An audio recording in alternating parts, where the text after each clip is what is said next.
Foi confirmada a informação de que Lula terá que se afastar por mais de um mês, ou cerca de um mês, da presidência da República. Isso em virtude dos problemas de saúde. A gente vai estar explicando um pouco mais para vocês sobre esse caso aqui. Aqui nesse caso também nós vamos falar sobre uma manifestação de um membro do MBL, Rubinho Nunes, tecendo elogios ao Tarcísio de Freitas. E esses elogios são uma forma de confronto, inclusive, à atuação do Flávio Dino, ou seja, a atuação no combate ao crime organizado. A gente vai entender um pouquinho mais qual a correlação dessa situação aqui. A gente vai falar ainda também de um assunto que eu não dei muita importância, não dei muito interesse.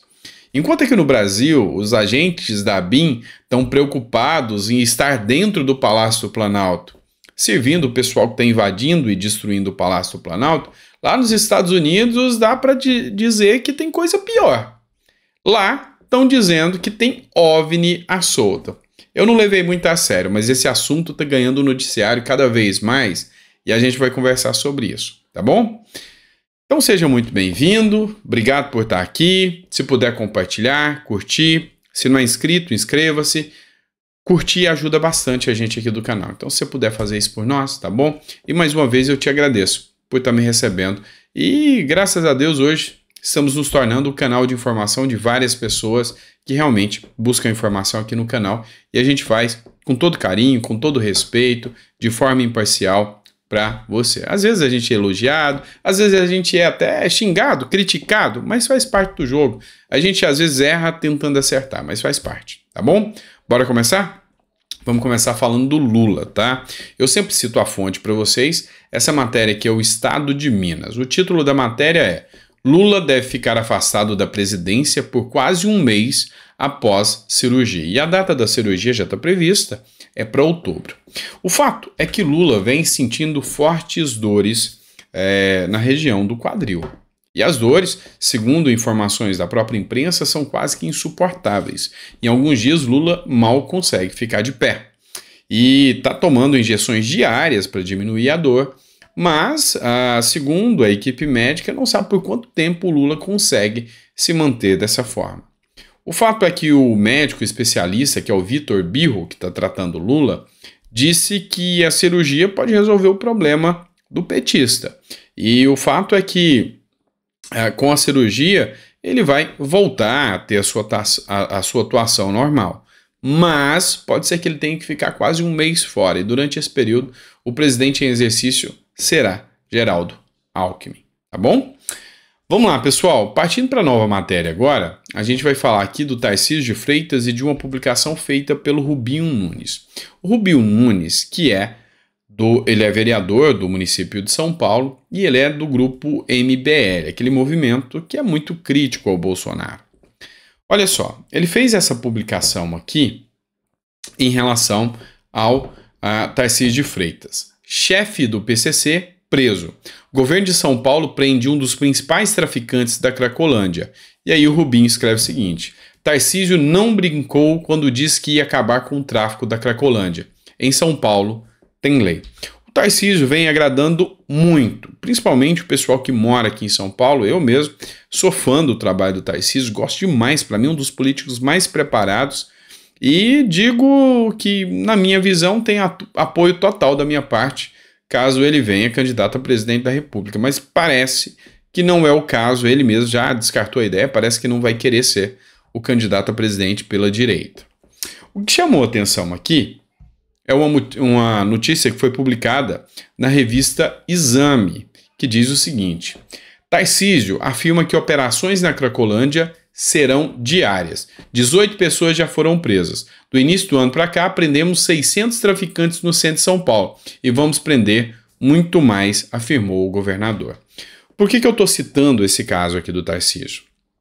O Tarcísio se manifestou nas redes sociais sobre o decreto de armas do Lula e que o Dino está defendendo muito e fazendo muita, como que eu posso te dizer, muita politicagem em cima desse decreto de armas. Está aparecendo muito, fazendo muitas manchetes de TV, ou seja, está dando uma visibilidade muito grande. Tarcísio rebateu. Falou, olha, se vocês realmente quiserem fazer uma política que vai trazer segurança pública, combata as armas dos traficantes. faça como nós. Então, foi uma direta aí pro Flávio Dino e pro governo Lula depois da questão das armas. E o Tarcísio defendeu a posse e o porte de armas aqui no estado, só que esse assunto não é um assunto de estado, infelizmente. Esse assunto, segundo regras legais, é tratado material bélico, todo a tratativa de material bélico é tratado pelo governo federal e pelo Congresso Nacional. Não é papel, não cabe aos estados tratar sobre o assunto, o que eu acho um erro inimensurável. Então, corre no Congresso Nacional, inclusive é uma das ideias que foram propostas pela Caroline de Toni, que o caso das armas seja tratado pelos estados, assim como acontece lá no governo norte-americano. Aqui no Brasil também deveria ser cada estado regulamentar suas regras sobre segurança pública. Assim, com certeza, a segurança da população estaria mais garantida, porque é muito mais fácil cobrar um governador do que cobrar um presidente da República. É fato, né? Mas enfim, partindo para outra matéria, porque a gente separou muita coisa para você aqui e a gente espera não estender muito o vídeo, mas trazer muita informação relevante mesmo para vocês. Matéria da revista é Isto É, eu sempre cito a fonte, revista Isto É para vocês. E parece conto da carochinha, eu vi 5 ou 6 matérias falando sobre isso e não dei muita atenção. Mas uma outra matéria que foi publicada, que eu vou lançar logo depois dessa aqui, me chamou a atenção e eu resolvi falar do assunto com vocês. Enquanto aqui no Brasil, os nossos ministros ou ex-ministros da inteligência, né, do GSI, estão preocupados no que vai ter que dizer na CPI do MST e está tentando fugir da raia, pedindo ao STF para não ter que depor, ou mesmo na CPMI dos atos antidemocráticos, lá nos Estados Unidos, eles estão falando de ET, ou seja, de alienígenas. Eu não dei atenção, esse assunto de OVNI não me convence muito, mas esse aqui eu parei para conversar com vocês. Vamos lá. Nessa quarta-feira, dia 26, ou seja, ontem, o ex-oficial de inteligência dos Estados Unidos, David Charles Grush, afirmou em audiência dentro do Congresso Nacional Americano que OVNIs, objetos voadores não identificados, ou no termo mais atual utilizado, o APS, né, que é fenômeno aéreo não identificado em tradução livre, e ele falou que existe. E segundo ele, existe prova de que realmente esses alienígenas existiram, inclusive material biológico desses seres. O fato é que eu achei que seria mais uma coisa que seria piada na mídia, piada nos jornais. Há pouco tempo atrás, esse assunto de objetos voadores não identificados foram questionados também, objetos circulantes, você deve lembrar disso há um tempo atrás. Só que o Congresso levou a sério. Por que levou a sério? Porque teve mais militares que falaram realmente o governo americano está mentindo e existem provas, existe material biológico efetivamente que comprova que não é material aqui humano e é material que realmente é material vivo. O Congresso dos Estados Unidos pediu ao governo informações sobre OVNIs após ouvir outros militares. Essa matéria é do portal R7, da Record, eu sempre cito a fonte R7 Record. Um subcomitê do Congresso dos Estados Unidos insistiu, na quarta-feira, para que o governo do país informe seus conhecimentos sobre objetos voadores não identificados, os OVNIs. O pedido ocorre após 3, não foi um, foram 3 membros das Forças Armadas afirmarem em depoimento que as autoridades detectaram objetos no espaço aéreo norte-americano há décadas e que têm provas de sua existência. E que se pressionar o governo norte-americano, essas provas serão demonstradas, essas provas serão colocadas à tona. Vamos lá, pessoal. O áudio que vocês ouviram aqui que vazou, eu mudando a tela aqui, é um áudio do Alckmin. O Alckmin, que prepara já para assumir a presidência, pelo menos por um período aí de um mês, enquanto o Lula estiver afastado, e durante um período há uma teoria que parecia cada vez mais forte e que agora já começa a perder um pouco de força, de que Alckmin já estava preparando para assumir o lugar no lugar de Lula, né? Assumir a cadeira de presidência no lugar do Lula, principalmente por ser muito mais alinhado com o Supremo Tribunal Federal do que o próprio Luiz Inácio Lula da Silva. Só que Lula hoje vem dialogando e fazendo muitos, muitos afagos ao STF, inclusive blindando, protegendo o próprio STF com um projeto de lei que é chamado de Pacote da Democracia, que foi enviado ao Congresso Nacional. O grande fato é que o Alckmin hoje diz que a economia brasileira está começando a sair do papel e está começando a decolar. Então, ele falou que foi um dia de boas notícias, aqui é o próprio Instagram de Geraldo Alckmin. Hoje foi um dia de boas notícias. Em 1º de junho, o presidente Lula oficial avisou que o Brasil surpreenderia as previsões econômicas. Hoje foi um dia de tirar a prova. Eu não vou colocar o vídeo aqui para não ficar muito extenso, mas ele fala que a inflação reduziu, a projeção de crescimento foi aumentada, que as Fitch, que é uma empresa que mede o risco Brasil e a popularidade de investimento, deu o título de B+ ao Brasil, ou seja, tirou do B negativo e entregou um B positivo. E isso já mostra que os investidores podem investir no Brasil, está menos arriscado, enfim. Esse assunto ainda é polêmico. Por quê? Porque realmente tem gente do mercado que não suporta o Lula ainda. Tem gente do mercado que não concorda muito que Lula vai fazer uma boa gestão, até porque ele não apresentou plano econômico nenhum. Essa matéria aqui, esse é um jornal bem independente, eu gosto de usar esse material aqui, chama Seu Dinheiro, tá? Então a fonte é o Seu Dinheiro. E aqui ele faz algumas considerações. O Brasil é a bola da vez? Com Lula, pragmático, Fitch eleva rating do país para BB, o que isso significa e que é um bom sinal para os mercados locais. E aí aqui essa revista vem e fala que realmente há projeções favoráveis na economia, que está valendo a pena, que realmente tem alguns pontos que a economia começou a dar um avanço. Qual que é o ponto dos críticos da economia aqui? Momento favorável da economia mundial e o Brasil está surfando e está se beneficiando nesse interim.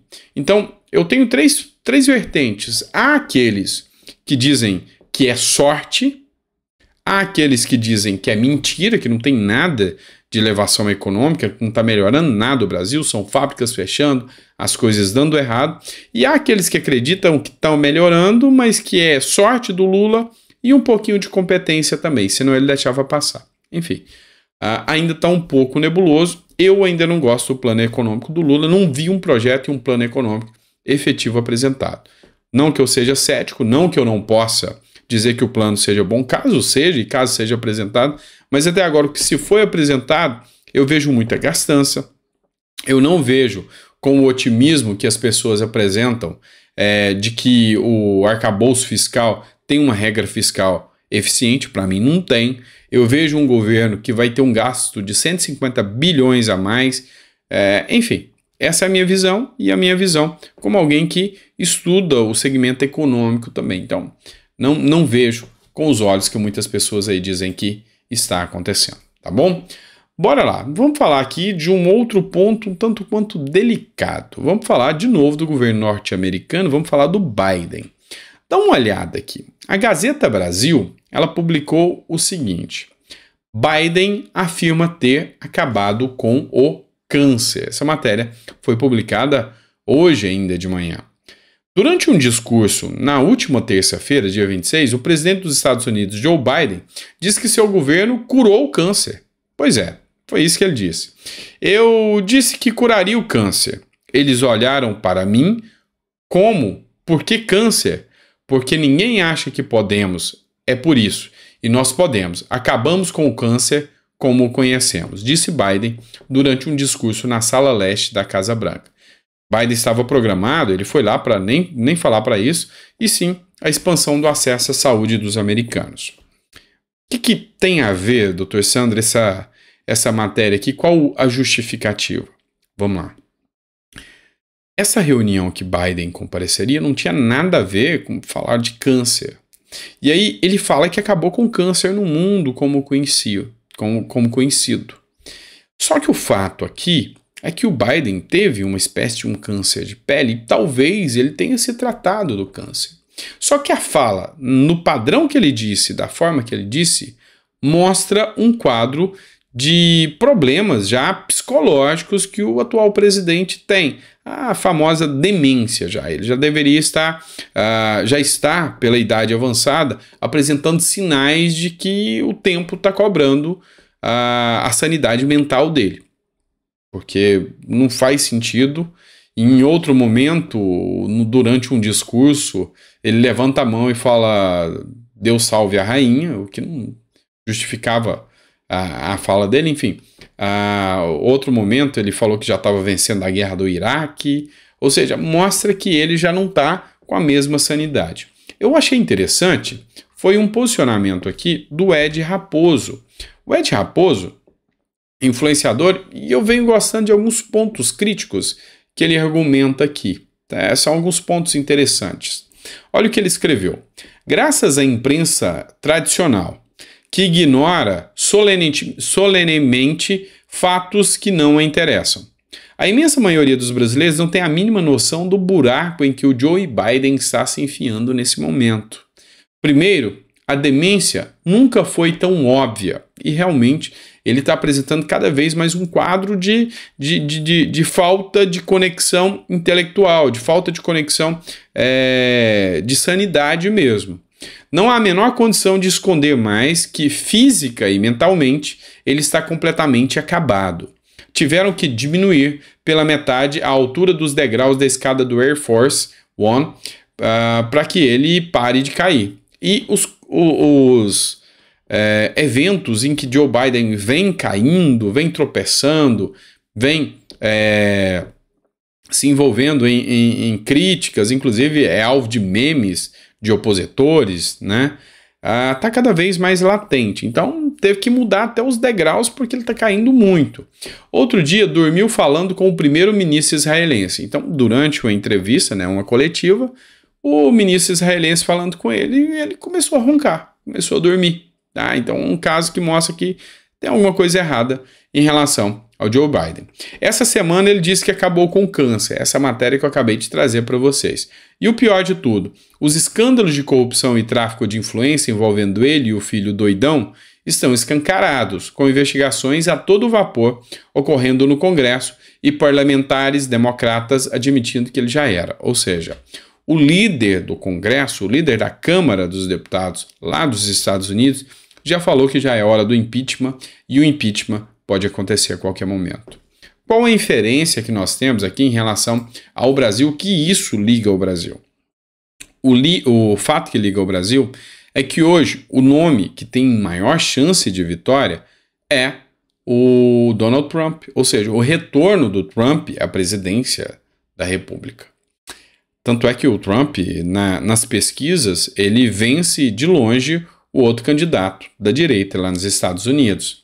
E aí, agora, se realmente esse escândalo de Biden, o que eles falam corrupção, não falam sobre a questão da sanidade, mas no momento em que o mundo está calcado em riscos de guerra, um presidente fraco, debilitado, é um convite à guerra. E aí, o Congresso norte-americano quer agir rápido para que Biden caia, a Kamala Harris assuma o papel como uma mulher forte, e isso vai causar polêmica, porque o público norte-americano ainda é um público conservador. E aí, Trump surge como uma avalanche. E aí, como seria o governo Lula com Trump à sua oposição? Como seria isso? Um tanto quanto complicado para o Lula aí também o que pode acontecer lá nos Estados Unidos. Isso vai ter interferência aqui no Brasil, com toda certeza. E ao que parece, Lula já conta com isso. Por isso se alinhando tanto ao Putin, à Rússia e se desvinculando cada vez mais dos Estados Unidos. Vamos lá. Bora partir para outra pauta. Agora uma pauta super polêmica. O governo publicou na Rádio Agência Nacional, fonte Rádio Agência Nacional, que o Ministério da Saúde vai retomar o que tinha sido suspenso, que é a educação sexual e reprodutiva nas escolas. Esse assunto da educação sexual e reprodutiva nas escolas gera uma polêmica sem precedentes. Lembra do famoso mamadeira de piroca, que era como o pessoal falava, a questão da agenda de gênero dentro das escolas? Isso retoma para o público bolsonarista o risco e o temor de que as crianças sejam submetidas a, de novo, tratamentos questionáveis em relação à discussão do sexo. E aí, vamos pegar uma matéria antiga, porque é importante que você entenda que quando se fala de que o governo PT deturpava as crianças, todo mundo fala, isso é um delírio bolsonarista, é um delírio da direita. Só se o Reinaldo Azevedo for da direita, o que não é de jeito nenhum. Tanto é da esquerda que hoje é um passador de pano de primeira em relação ao governo Lula. E olha só essa matéria que ele publica aqui na Veja. Isso foi lá em 2007, fevereiro de 2007, só para você relembrar. Cartilha do governo Lula estimula alunos de 13 a 19 anos a narrar suas transas. O que ele escreve aqui, só para você entender. O governo federal elaborou e vai distribuir para estudantes de escolas públicas de 13 a 19 anos uma agendinha com dicas sobre beijo, sedução, masturbação, saúde, polêmica. A cartilha polêmica inclui até uma lista a ser preenchida com as melhores ficadas. O que são ficadas? Relacionamentos relâmpagos entre jovens. Na parte sobre beijos, a cartilha orienta que beijar muito desconhecidos numa única noite não é tão bom assim, pelo risco de doença, mas compara o beijo ao chocolate, porque aguça a vontade de transar. Pois é, isso aqui é desde 2007, o governo PT com a sua agenda. E aí falar que isso aqui é uma aberração, que é algo pesado, polêmico, é delírio da direita e delírio bolsonarista. Tanto é que a Bia Kicis, ela publica aqui, e assim, de forma bem coerente, e realmente, o governo anunciando essa retomada vai liberar mais de 90 milhões para trazer esse tipo de conteúdo para os seus filhos. E aí, me desculpem, mas acho que alguns professores não têm essa capacidade. Eu lembro muito de um vídeo do Gustavo Gaia, onde uma professora narrava muito bem para os seus alunos uma relação sexual que ela teve e, sabe, deturpando de tal maneira, incentivando as meninas a olhar o do menino, a pegar, sabe, é uma coisa torpe, é uma coisa que, para mim, é nojenta. A Bia Kicis publica isso aqui e coloca, com a iniciativa, o governo federal amplia políticas que não foram abordadas pela gestão anterior. Ou seja, realmente, durante a gestão Bolsonaro, as crianças não tiveram submetidas a este tipo de impropério aí, tá? Então, para mim, eu vejo de forma negativa. Como pai de criança que ainda está em período letivo, eu não queria, de forma alguma, expor minhas filhas a um professor. Isso aí é um assunto que acho que para as minhas filhas, minha esposa é a adequada para orientar, e a gente sempre orientou muito bem nossas filhas. E colocar isso na mão de um professor, uma pessoa que, sinceramente, eu não sei a índole dele. Não é porque ele é um professor, não é porque ele passou num concurso e está lá dando aula, que eu posso garantir que essa pessoa seja uma santa, uma incólume e que vai dar o conteúdo de forma adequada. Porque o que eu vi nos vídeos que foram publicados não é isso. É uma pessoa totalmente desequilibrada do ponto de vista moral, tá? É isso, pessoal. Vamos lá. Encerrando por hoje. Eu tenho mais uma matéria aqui, então vou falar com vocês, tá? Eu até errei a câmera, mas então a gente fala. Essa matéria é do Sanderson, tá? Que foi publicado no jornal Metrópolis. Então é ele, dentro das suas redes sociais, reverberando a discussão sobre as armas. Sanderson criticou a possibilidade de Lula e seus assessores não conhecerem a atividade do tiro esportivo. Tem preconceito e estão olhando com um viés unicamente ideológico.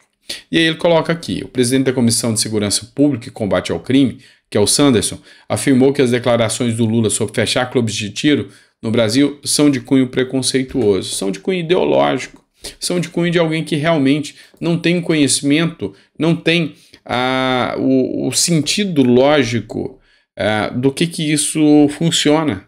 Tá? Então, assim, eu não concordo de forma alguma com a postura do ministro da Justiça, Flávio Dino, não concordo com a postura, e digo, é uma questão, ter uma arma, seja para clube de tiro, é uma questão que, se bem regulamentada, e tem que ser bem regulamentada, ela não oferece riscos. Proibir, acabar com isso de forma ideológica, aí sim há muitos riscos nessa história. Ou seja, a liberdade do cidadão estando travada, a liberdade do cidadão estando bloqueada por decisões do governo, isso aí, na minha visão, se chama ditadura, isso aí, na minha visão, se chama autoritarismo. Então, eu não concordo, não acho que essa política seja uma política pública pensada para o bem da população, é pensada só para fazer populismo, para a turma militante da esquerda. Isso aí, na minha visão, não tem sentido nenhum. Tá, já fiquei até aqui, a gente vai soltar essa bomba para vocês. Você já ficou até aqui no final, é porque você tá gostando. Então, cabe mais uma, tá? Tem mais umas 4 aqui pela frente, mas essa aqui eu quero trabalhar com vocês. Matéria da Gazeta do Povo. Eu sempre cito a fonte para vocês, Gazeta do Povo. Com o caso Marielle, foram levantadas novamente outros casos que continuam sem solução. Caso Adélio é um deles, caso Eduardo Campos é outro, e outros casos que são questionáveis aí, porque até agora não teve resultado, como por exemplo o caso Celso Daniel. Só que no caso do Eduardo Campos, surgiu uma nova questão. O irmão de Eduardo Campos diz que ex-candidato a presidente pode ter sido assassinado. O irmão do ex-governador de Pernambuco, morto em um acidente aéreo no litoral de São Paulo, em 2014, quer reabrir o inquérito para apurar as causas da tragédia que mudou os rumos da eleição presidencial daquele ano. Antônio Campos disse na terça-feira que o irmão Eduardo Campos, do PSB, pode ter sido assassinado e que as investigações conduzidas pela Polícia Federal foram inconsistentes. Segundo o advogado, o pedido de reabertura do inquérito será protocolado no dia 13 de agosto, data em que o acidente, como ex-governador, completa 9 anos e terá novas provas que foram colhidas nos últimos 6 meses com o perito Carlos Camacho, que é assistente do caso. Vamos lembrar? O caso do Eduardo Campos, eleições presidenciais acontecendo em 2014, Dilma concorrendo, e aí o Eduardo Campos desponta como um possível nome com possibilidade de assumir a presidência. Ele tendo Marina Silva como sua vice. De repente, estranhamente, o avião cai. A mídia divulgou tudo isso, a Polícia Federal fez o inquérito, falou que foram causas de erro humano na atuação da aeronave, na condução da aeronave, mas agora o irmão dele diz que há algo errado e que tem provas que isso foi um assassinato. Eis uma boa hora para o Flávio Dino mostrar que ele não me investiga só por cunho ideológico. Eis uma boa hora para ele mostrar que ele tem condições e capacidades de fazer vários tipos de investigação. Então tá na hora. Caso Adélio Bispo, caso Marielle já tá aí, tem que achar mesmo, parabéns, porque eu preciso. Mas não só esse. Tem mais casos. O Eduardo Campos, o Celso Daniel, enfim, tem muito caso importante que o povo brasileiro quer saber do que se trata. Tá? Então, é a chance do Flávio Dino mostrar serviço agora e colocar a Polícia Federal para realmente fazer uma investigação séria e acabar até com esse mimimi, né? Que, só investiga o que quer? Beleza, investiga essas outras coisas aí também. Seria interessante ver essa investigação, até de forma séria, mas ouvindo as pessoas que têm provas a serem produzidas. Tá bom? Obrigado, pessoal. Que bom que vocês ficaram até o final. Eu sei que tem um assunto aí que muita gente está me pedindo para falar, tá? Um caso sobre um jornalista. E este caso eu estou esperando mais informações e mais provas para a gente trazer com mais base, com mais consistência, tendo informações sobre o processo e a gente vai falar sobre esse caso aí, pode ter certeza. Mas eu estou esperando mais resultados para ver dados, processo, até então se sabe pouco. A gente vai falar sobre esse assunto aí para vocês, tá bom? Grande abraço, fiquem com Deus e até o próximo editorial.